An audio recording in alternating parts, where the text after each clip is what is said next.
Ассалаумағалейкум қазақ бауырым, сенімен бірге қазақша онлайн бизнес каналы. Сен бұл каналдан интернетте қалай ақша табуға болатынын біле аласың. Сондықтан да міндетті түрде каналға жазыл және де қоңыраушаны басуды ұмытпа. Бүгін мен саған TikTok арқылы қалтаңнан ешқандай да ақша шығармай, ақша табудың 3 жолын айтқым келіп отыр. Егер де саған интернет арқылы ақша табу деген тематикадағы информациялар қызық болатын болса, міндетті түрде осы видеоға алдын ала лайк басып, видеоны өткізбей соңына дейін мұқият қарап шығуыңды сұраймын. Сосын түсінгеніңдей, TikTok арқылы ақша табу үшін саған тіпті компьютердің де қажеті жоқ, яғни телефон арқылы да жұмыс жасап ақша таба беруіңе болады. Сосын Телеграмда менің мынандай каналым бар, қазақша онлайн бизнес деген. Егер де Телеграм каналыма жазылмаған болсаң, міндетті түрде Телеграм каналыма жазыл. Телеграм каналымның ссылкасы осы видеоның описаниясында, яғни осы видеоның астында.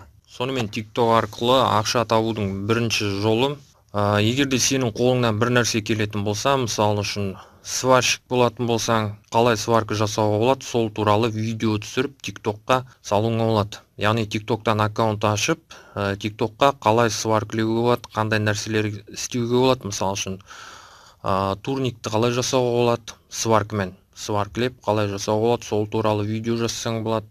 В общем, таңдаған тематикаң тек қана сваркамен байланысты болу керек, яғни TikTok аккаунтыңа тек қана сваркамен байланысты ғана контент саласың. Контент дегеніміз видео. Немесе сенің қолыңнан, мысалы үшін әйел адам болатын болсаң, қолыңнан тігін тігу келуі мүмкін. Яғни ол туралы да контент түсіріп, TikToктан аккаунт ашып, сол бойынша жұмыс жасасаң болады. Видеоларың просмотр жинай бастайды, аудитория жинай бастайсың, яғни подписчик жинай бастайсың. Мысалы үшін 10 мың, 20 мың, 30 мың, 100 мың аудитория жиналғаннан кейін саған уже рекламодательдер жазып бастауы мүмкін. Яғни TikTok аккаунтың арқылы прямой реклама сату арқылы ақша табуыңа болады. Прямой реклама дегеніміз біреулердің аккаунттарын, біреулердің тауарларын жарнамалау. Егер де сенің істеп отырған нәрсең, яғни аккаунтың, істеп отырған контентің авторский контент болатын болса, рекламодательдардан нормальный ақша сұрауыңа болады. Егер де сенің істеп отырған нәрсең өзіңнің нәрсең болмаса, яғни авторский контент болмаса, авторский видеоларың болмаса, онда сен рекламодательдерден көп ақша сұрай алмайсың. Тіпті рекламодательдер саған хабарласпауы да мүмкін. Яғни прямой реклама арқылы ақша табу үшін сенің істеп отырған нәрсең өзіңнің авторский контентің болу керек. Яғни сенің TikTok аккаунтың, ол сенің аккаунтың болу керек. Түсіріп отырған видеоларың өзіңдік болу керек. Сол кезде ғана сен прямой реклама сата аласың. Прямой реклама сату арқылы ақша табу үшін сенің TikTok аккаунтыңда жоқ дегенде 20-30 мың подписчик болу керек. Живой, активный аудитория болу керек. Сол кезде уже прямой реклама арқылы TikTok аккаунтың арқылы нормальный ақша табуыңа болады. Нормальный ақша табу үшін TikTok аккаунтыңмен жұмыс жасауың керек болады, TikTok аккаунтыңа контент жазып отыруың керек болады, яғни айналысуың керек болады. В общем, TikTok арқылы ақша табудың бірінші жолы осы. Түсіндің деп ойлаймын, түсіндіре алдым деп ойлаймын. Сонымен TikTok арқылы ақша табудың екінші жолы, бұл да авторский контентпен байланысты. Яғни TikTok аккаунтың өзіңдік болу керек, түсіріп отырған контентің өзіңдік болу керек, яғни видеоларың өзіңдік болу керек. Сол кезде ғана TikTok арқылы ақша табудың екінші жолын қолдануыңа болады, яғни осы жолын қолдануыңа болады. Егер де сенің қолыңнан көлік жөндеу келетін болса, мысалы үшін құрылыспен айналысатын болсаң, немесе сваркамен айналысатын болсаң, TikToктан өзіңе трафик алуыңа болады бесплатный. Яғни TikTok арқылы өзіңнің услугаңа клиенттер алуыңа болады тегін. Көп адамдар ойлайды, TikToктағы аудиторияның жасы кішкентай деп, яғни кішкентай балдар деп ойлайды көбіне. Бірақ TikTokты қолданатын адамдардың саны күн санап өсіп келатыр, яғни TikTokты қолданатын адамдар өте көп. TikTokта қазір жасы 30-дан асқан, 40-тан асқан, тіпті 50-ден асқан адамдар да бар. Яғни TikTokты қолданушылардың жасы да әртүрлі. Сондықтан да TikTokта тек қана кішкентай балдар деп ойлау менің ойымша қателік. В общем, TikTok арқылы ақша табудың екінші жолы осы, міндетті түрде қолданасың деп ойлаймын, пайдаңа асырасың деп ойлаймын.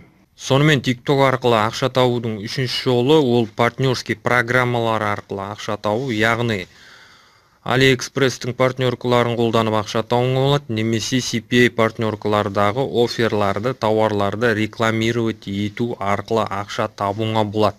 Түсінгеніңдей, TikTok арқылы бұл жолмен ақша табу үшін саған міндетті түрде авторский контенттің қажеті жоқ. Яғни видеоларды YouTube-тан алуға болады, Instagram-нан алуға болады, тағы да басқа жерлерден алуға болады. TikTok-тан аккаунт ашасың, YouTube-тан донор канал тауып аласың, сол жерден контент скачать етіп аласың и TikTok аккаунтыңа саласың.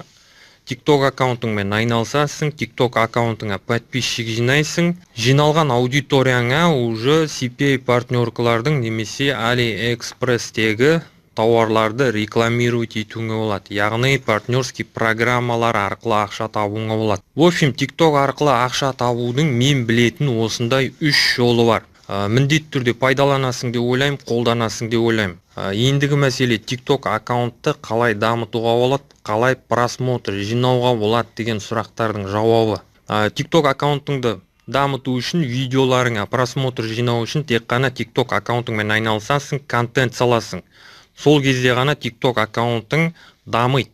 TikTok аккаунтыңа 1-2 видео салып қоя қоятын болсаң, онда TikTok аккаунтың дамымайды, просмотр жиналмайды, подписчик жиналмайды. Сосын TikTok аккаунтыңа накрутка жасаудың қажеті жоқ, яғни подписчик жинаудың қажеті жоқ, басқа бір сайттарды қолданып.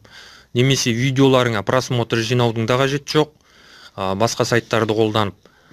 Немесе видеоларыңа лайк жинаудың да қажеті жоқ. Яғни накрутка жасаудың қажеті жоқ. Егерде накрутка жасайтын болсаң, TikTok аккаунтың бан болып қалуы мүмкін. Сондықтан да TikTok аккаунтыңды дамыту үшін, видеоларыңа просмотр жинау үшін накрутка жасамайсың. В общем, түсіндің деп ойлаймын, түсіндіре алдым деп ойлаймын. Сонымен бұл видеоны мен осы жерден аяқтаймын. Егерде бұл видео саған ұнаған болса, бұл видеодан өзіңе бір пайдалы нәрсе ала алған болсаң, міндетті түрде видеоға лайк бас, комментарий жаз, әртүрлі әлеуметтік желілерде достарыңмен бөліс.